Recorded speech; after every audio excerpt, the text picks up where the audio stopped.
right, we look at something in Baptist history, and this morning I look at the origins of the Sunday school movement. Historians generally agree that a man named Robert Raikes, who was a Anglican layman, he was the editor of, he lived in England, of course, and he was the editor of the Gloucester Gazette. Is that how you pronounce it? Gloucester. The C is silent, sorry. So the Gloucester, England, and it came to his attention, there were no child labor laws in those days, and the underprivileged kids would all be hoarded together and made to work really until basically Saturday night, and then they were let loose in the streets, and you can just imagine, there were gangs and just terrible things came of that. And his idea was more of a social idea, was to gather these kids up, and it just so happens that he would use the church building to do this. But on Sunday morning, then march the kids to church. He hired teachers. Really, he was trying. It was a good idea. Hired teachers, and then he would teach these kids, boys mostly, to read, and then he would teach them the Catechism of the Church of England. And so this is what he did, and actually, it was a big help to the society in general. This spread even into London, and people began doing this with those kids. This is a problem across England with these gangs of kids that were loose in the streets on Saturday night and Sunday.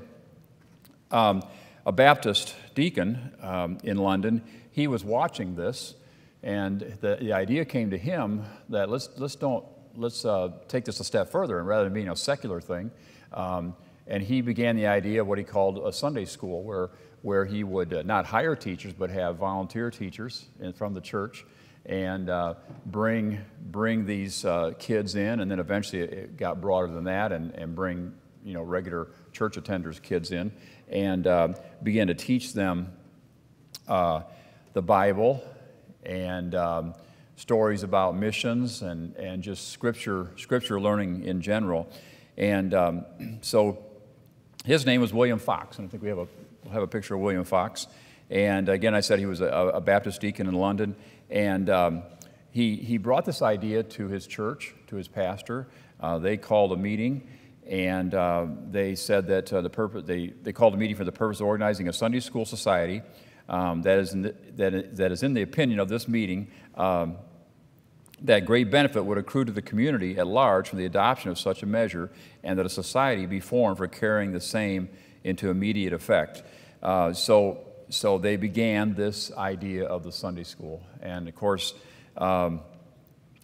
this began in the Prescott Street Baptist Church in London, September 7th, 1785. And as I said, he brought in voluntary teachers from the church and taught the Bible instead of secular studies. When we consider the impact of Sunday school, it's something that we don't even think about anymore. Here we are, we're in Sunday school.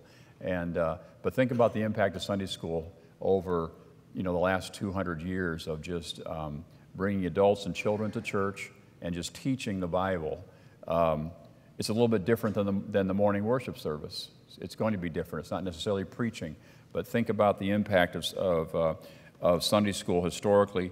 Alexis Tocqueville, the French philosopher, one of the things he noted was when he looked for America's greatness, and he has several great quotes about this, but when he looked for America's greatness, when he went to the Sunday schools and the churches, it's there that he realized this is why France is slave and America is free.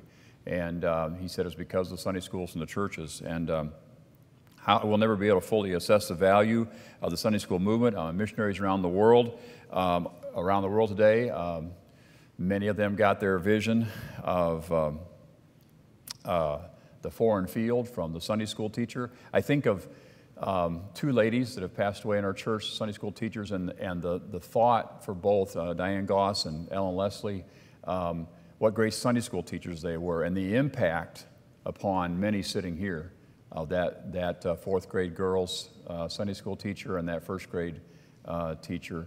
and how many kids remember what they learned in Sunday school under those two ladies. So the influence is tremendous. J. Edgar Hoover said that, the former director of the FBI, he said, crime among youth would become practically negligible if young people in America attended Sunday school regularly during their formative years. And so just a thought today about this idea that certainly was given to Mr. Fox, William Fox from the Lord. I'm sure many people might have had this idea. Maybe the Lord gave this idea to many people. But think of the work involved to start this up and to go gather kids in a day when this was unheard of. And I want to thank the Lord this morning for William Fox and for his insight. And we have him to thank for what we have today. And this Baptist deacon and answering the Lord's call to bring this ministry to his church.